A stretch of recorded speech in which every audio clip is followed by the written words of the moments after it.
మన కూరగాయల రాజు ఎవరంటారు? వంకాయ కదా. అయితే ఈ వంకాయలు అసలు ఎన్నిసార్లు హార్వెస్ట్ చేసినా వస్తూనే ఉంటున్నాయండి.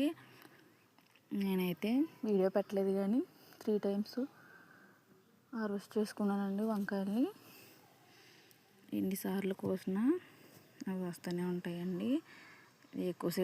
ఎక్కువసేపు ఉంచినా కూడా అవి ముదిరిపోతున్నాయండి. కాయలు అయితే ఒక 7-8 కాయలు అయితే వచ్చాయండి.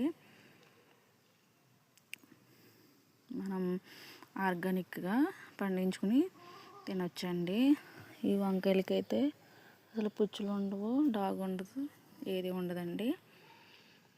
ఇట్లా టేస్ట్ అయితే అప్పటికప్పుడు కోసుకున్న కాయలు కదండి, టేస్ట్ అయితే చాలా బాగుంటుందండి. నా వీడియో నచ్చితే లైక్ చేయండి, షేర్ చేయండి, సబ్స్క్రైబ్ చేసుకోండి. Thanks for watching.